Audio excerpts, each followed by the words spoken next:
Hello friends, welcome to Kiruthika's cooking. இன்றைக்கி நம்ம சேனலில் பார்க்க போகிற ரெசிபி மசாலா சுண்டல் ரெசிபி தாங்க பார்க்க போகிறோம். இது செய்கிறது ரொம்பவே ஈஸி. அது மட்டும் இல்லாமல் உடம்புக்கு ரொம்பவே ஹெல்த்தியான ஒரு டிஷ் தான்.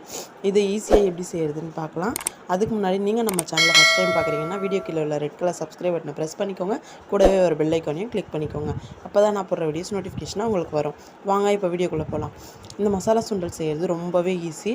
அதுக்கு முதல்ல வெள்ளை பட்டாணி எடுத்திருக்கேன். வெள்ளை பட்டாணி ஒரு கப் அளவுக்கு எடுத்திருக்கேன்.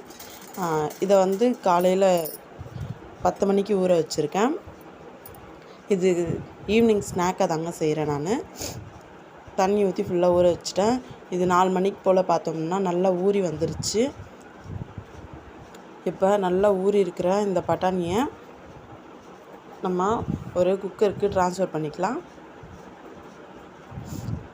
குக்கரில் சேர்த்த பட்டாணிக்கு கொஞ்சமாக தண்ணி சேர்த்துட்டு தேவையான அளவுக்கு உப்பு சேர்த்துக்கலாம். பட்டாணிக்கு பாதி அளவுக்கு உப்பு சேர்த்தா போதும், ரொம்ப உப்பு சேர்க்கணும்னு தேவையில்லை.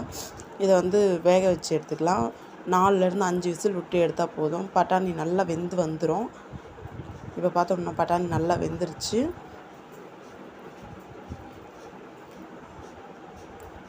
வீடியோவில் பார்த்தீங்கன்னா உங்களுக்கே நல்லா தெரியும், பட்டாணி நல்லா வெந்து வந்திருக்கு. இப்போ ஒரு மிக்ஸி ஜாரில் வெங்காயம், 10 பூண்டு, ஒரு சின்ன துண்டு இஞ்சி, ஒரு 2 பச்சை மிளகாய் எல்லாத்தையும் கட் பண்ணி சேர்த்துருக்கேன். இதை வந்து ஒரு பேஸ்ட் மாதிரி அரைச்சி எடுத்துகிட்டு வந்துடலாம். அதுக்கு அடுத்து பார்த்தோம்னா அதே மிக்ஸி ஜாரில் 4 நம்பர் அளவுக்கு தக்காளியை 4ஆக கட் பண்ணி சேர்த்து அதையும் ஒரு பேஸ்ட் மாதிரி அரைச்சிட்டு எடுத்து வந்துடலாம். அடுத்து பார்த்தோம்னா நம்ம வேக வச்ச பட்டாணிலேயே பாதி பட்டாணியை எடுத்து மிக்ஸி ஜாரில் சேர்த்துருக்கேன். கொஞ்சமாக தண்ணியை சேர்த்து கொரகொரப்பாக அரைச்சி எடுத்துகிட்டு வந்துடலாம். ஏன்னா மொத்த பட்டாணியும் முழுசாக இருந்தால் சாப்பிட நல்லா இருக்காதுன்றதால அப்படி அரைச்சிருக்கேன். அடுத்து ஸ்டவ் பற்ற வச்சு ஒரு பேன் வச்சுக்கிறேன். பேன் நல்லா ஹீட் ஆன பிறகு ஒரு டீஸ்பூன் அளவுக்கு ஆயில் சேர்த்துருக்கேன்.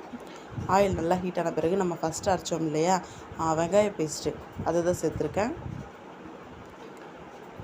வெங்காய பேஸ்ட்டு ஃபஸ்ட்டு எண்ணெயில் சேர்த்து அதோட பச்சை வாசம் மொத்தமும் போகிற அளவுக்கு நல்லா வதக்கி விட்டுக்கலாம். 2லேருந்து 3 நிமிஷம் நல்லா வதக்கினா போதும், அதோட பச்சை வாசம் மொத்தம் போயிடும். அடுத்து நம்ம தக்காளி பேஸ்ட்டையும் சேர்த்துக்கலாம். இதெல்லாம் பேஸ்ட்டு அரைச்சி சேர்க்குறதால வாயில் கடிபடாது.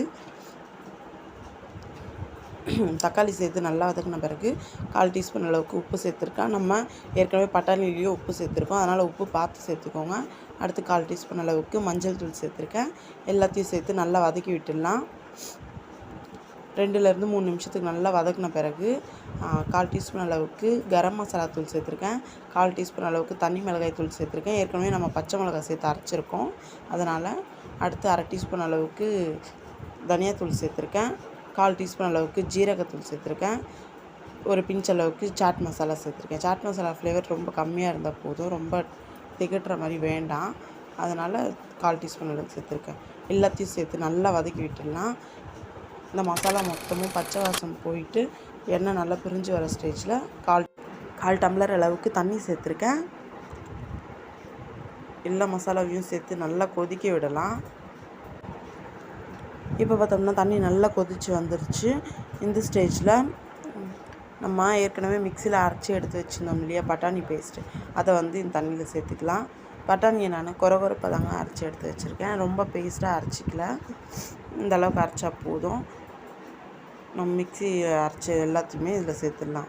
அடுத்து நம்ம கொஞ்சம் முழுசாக பட்டாணி எடுத்து வச்சுருந்தோம் இல்லையா, அதையும் இதோடு சேர்த்துடலாம்.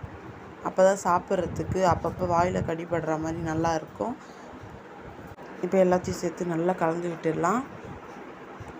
இந்த மசாலா சுண்டலை 4லேருந்து 5 நிமிஷத்துக்கு நல்லா கொதிக்க விட்டால் போதும், கொஞ்சம் திக்காகிடும். நம்ம இந்த கன்சிஸ்டன்சி இருந்தால் போதுங்க. இப்போ நான் வீடியோவில் காட்டுறது போல் இந்த கன்சிஸ்டன்சி இருக்கும்போது ஸ்டவ் ஆஃப் பண்ணிட்டு நம்ம பொடிசாக நறுக்கி எடுத்து வச்சுருக்கிற கொத்தமல்லியை மேலாக்க தூவி விட்டுடலாம். அவ்வளோதாங்க, மசாலா சுண்டல் ரெசிபி சூப்பராக ரெடி ஆகிடுச்சு. இந்த மசாலா சுண்டலை இப்படியே சாப்பிட்டாலும் நல்லா தான் இருக்கும். ஆனால் இதை விட இன்னொரு விதமாக சர்வ் பண்ண, நம்ம நார்மலாக வண்டி கடைகள்லாம் சர்வ் பண்ணுவாங்க இல்லையா, சாப் பண்ண ஆனியன், கொஞ்சமாக கொரியாண்டர், கார்ன்ஃப்ளெக்ஸ் அந்த மாதிரி சர்வ் பண்ணால் இன்னும் சூப்பராக இருக்கும். அதுக்கு நான் ஒரு பவுலில் சேர்த்துருக்கேன். அடுத்து சாப் பண்ணி எடுத்து வச்சுருக்கிறேன் ஆனியன் சேர்த்து வச்சுருக்கேன். ஸ்ப்ரிங்கிள் பண்ணிவிட்டு அதுக்கு அடுத்து சாப் பண்ணால் கொரியாண்டர் கொஞ்சமாக சேர்த்துக்கிறேன். ஒரு 2 சொட்டு லெமன் சேர்த்துக்கிறேன். எல்லாம் மேலே கார்னிஷிங் சேர்த்துருக்கேன். அதுக்கடுத்து பார்த்தோம்னா நார்மலாக நம்ம மிக்சர் சாப்பிடுவோம் இல்லையா, அந்த மிக்சரையும் இது மேலே சேர்த்துருக்கேன். இதை இப்படியே சூடாக இருக்கும்போது கொஞ்சம் கொஞ்சமாக சாப்பிடும்போது ரொம்பவே டேஸ்ட்டாக இருக்கும். இந்த மசாலா சுண்டல் ரெசிபி செய்கிறது ரொம்பவே ஈஸி. நீங்களும் கண்டிப்பாக உங்கள் வீட்டில் ட்ரை பண்ணி பாருங்கள். உங்களுக்கு எப்படி வந்துச்சுன்றதை என்னோட ஷேர் பண்ணிக்க மறந்துடாதீங்க. இந்த வீடியோ உங்களுக்கு பிடிச்சிச்சுன்னா லைக் பண்ணுங்கள், ஷேர் பண்ணுங்கள், கமெண்ட் பண்ணுங்கள். கிருத்திகாஸ் சப்ஸ்கிரைப் பண்ண மறந்துடாதீங்க. தேங்க்யூ.